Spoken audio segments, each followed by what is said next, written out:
Plaintiff Alan Miller rented an apartment with the defendant, and that's when he realized he acted more like a 12-year-old than a 35-year-old. Alan claims they were almost kicked out of their apartment because the defendant was shooting BB guns in the parking lot, and he's suing him today for a collections bill and emotional distress. Defendant Jason Flatten says after he and Alan moved in together, Jason discovered Alan had a severe drinking problem.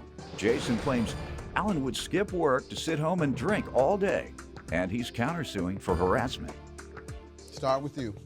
All right, Your Honor. In August of 2012, Jason and I decided to get an apartment together.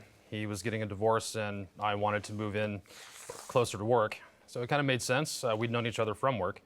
So we got the place in August of 2012. A few months later, it was pretty quick. I found out I was living with a 35-year-old, 12-year-old. The man caused a lot of problems around the apartment. We almost got kicked out due to his shooting the BB guns in the parking lot. I've got that notice here. And it says for shooting BB guns. Yes, sir. He was in the parking lot firing BB guns. As I recall, you shot that BB gun yourself. What were you shooting at with a BB gun? His beer cans, actually. In the parking lot? Yeah. All right. And how much was his share? Were you all share of the rent each? It was basically split in half, Your Honor. 850, 425 me, 425 him. All right, 425 each. All right, and BB guns, what else was he doing to indicate that he wouldn't be a good roommate? Well, he was always having money problems. His money went to things like fast food, pot, which, yeah, if you have the money to spend on it, fine. He just didn't. Constant string of payday loans, pawning his stuff to get bills paid.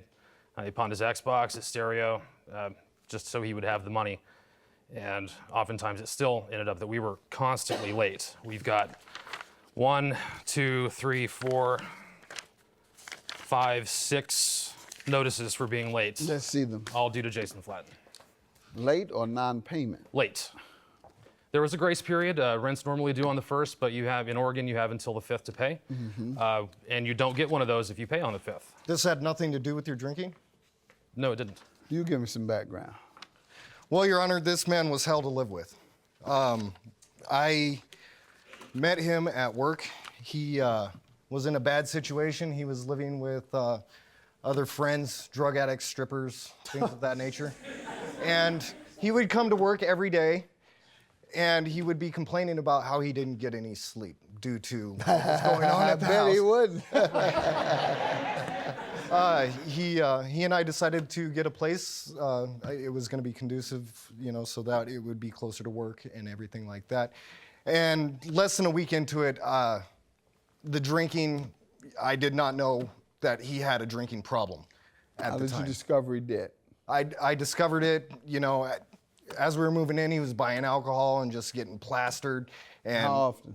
Every day, at least 2 bottles of wine, maybe even a case of beer on top of that. This man can drink like no other. Honestly, I want this man to get some help. He actually took some time off of work. I'd come home from work. He'd be in his bathrobe, drunk already, hadn't showered from the night before. Just absolutely disgusting. Beer cans all over the house. The only room in the house he would clean would be the kitchen, because that was his domain. And I was constantly cleaning up beer cans and... Tell me about the rent. He says it was always late. Well, sir, that is all his fault. A lot of times he would spend his money on alcohol and would not have... So it wasn't always you failing to come up with your share. That is correct. This man can drink like no other. Honestly, I want this man to get some help. He actually took some time off of work. I'd come home from work. He'd be in his bathrobe, drunk already, hadn't showered from the night before. Just absolutely disgusting. Beer cans all over the house. Plaintiff Alan Miller is suing his former roommate, who claims Alan is such a severe alcoholic that he would skip work to stay home and drink all day. Okay, tell me about the lawsuit. The lawsuit, on August 1st, it came time to have the rent paid. It was our last... What year? 2013, excuse me. Came time to get the rent paid. He didn't have it by the 5th, so it came down to they gave us another 72-hour notice. He finally said he had the money, so we had gone to the bank, got money orders together. When we got back, They had given me the wrong one. I went back to the bank, got another one. As I'm coming out of The bank gave you the wrong what? they did it for the wrong amount, so I had to go back to the bank and get the correct money order. You didn't know how much you owed? Yes, did know how much I owed. I asked her to keep a certain amount in my account. She misunderstood me and gave me Are you $100. sure you weren't drunk? Hold on. Yeah, this sounds like a little something's going on. You knew how much you owed. Yeah. You went to the bank. She gave you a money order. You didn't look at it?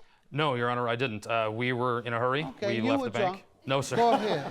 No, sir, Your Honor, I wasn't that morning. Go ahead. Well, your credibility is pretty bad when it comes to money, so it's going to be pretty difficult for me to rely on your testimony. Perhaps you have some evidence with you saying you didn't even look to see how much you received in a money order. So you didn't pay either. Is that what you're telling me? On that day, Your Honor, Jason and I, when we got back to the apartment, we saw that they made the mistake on my own money order. So I went back to the bank to get another one. They gave it to me. I was running out of the bank, and as I'm leaving the bank, the police stopped me. I looked suspicious, and I was detained by them. I don't know what they thought I was doing, defrauding somebody's account. But once they figured out who I was, that I was me, and that I was taking money out of my own account, they let me go. By that time, I get a hold of Jason, and it was too late. He said the apartments would no longer accept our money, so we had to be out by 6 o'clock. He got a U-Haul. So that 1 hour interference by the police officer. Got you, sir. Yes. All right. Had that police officer not interfered for that 1 hour, you'd still be there. Yeah, right. So that's $425 he should owe. What am I missing? Well, I was served papers for a collection agency. But for you the- all only missed 1 month. Right, but they could never find him to serve him these papers. They found me. All right, go ahead. On the morning in question, August 13th or 12th, I think it was, I woke up, I went to the bank, I got my money. I was waiting for Al to get his money. He said he was going to the bank. He disappeared. He didn't come back. I'm sitting in The the police had him. That's what he claims, but Go ahead. I'm sitting in the manager's office waiting to pay rent. He was supposed to come back, he never did. I attempted to call him several times, and it got to the point where the manager told me that she was no longer going to wait. She would either have to process the eviction, or we could turn in the keys and avoid the eviction. Okay. So I chose the second option. I went and got a U-Haul, and I started When you next spoke with him, what did he say happened? He showed up about 4 o'clock in the afternoon, beer in hand, That is telling me about getting arrested, and Not arrested, just spoken to until they He told me realized- arrested. Until they realized who he was. right. Isn't that what you said? They realized who you were. Go ahead. So By he got this time- detained by the police. They let him go once Right. they realized who he was. He celebrated and got a beer, came back, beer in hand. I had the truck already loaded, the apartment clean, including his stuff, and I agreed to move. All right, no one wants to admit to who didn't have their money. Let's see the I had the evidence. money. You have a copy of your money order that you purchased. I do not have that, sir. Why? Your Honor. What happened to the money I've order? changed banks, and I lost You that changed record. banks and you lost it. Yes. What do you have? I have evidence of the withdrawal for the money for rent On what date?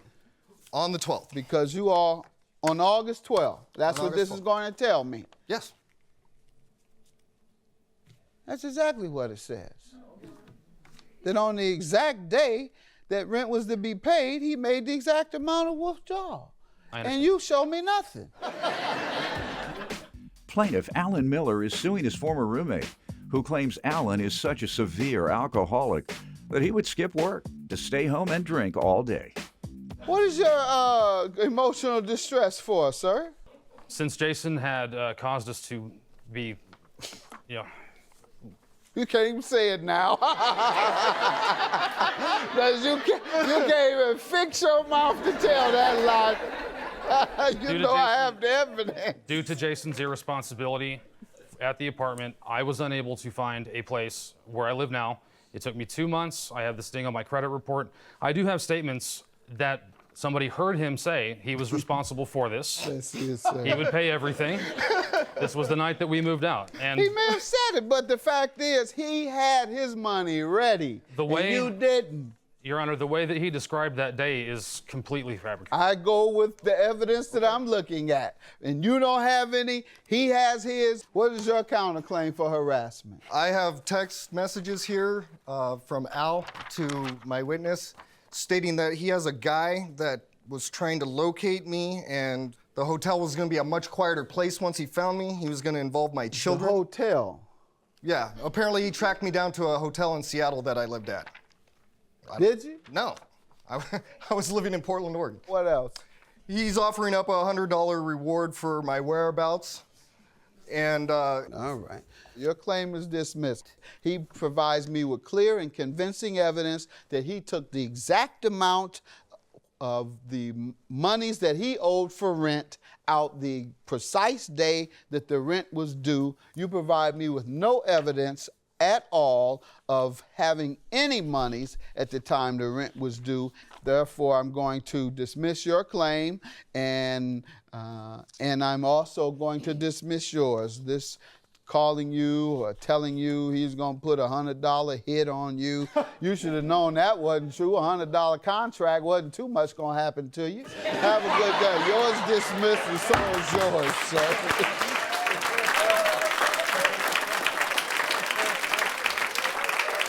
I hope he gets the mental help he needs. I hope you can resolve your alcohol problems and get the help you need. Already done.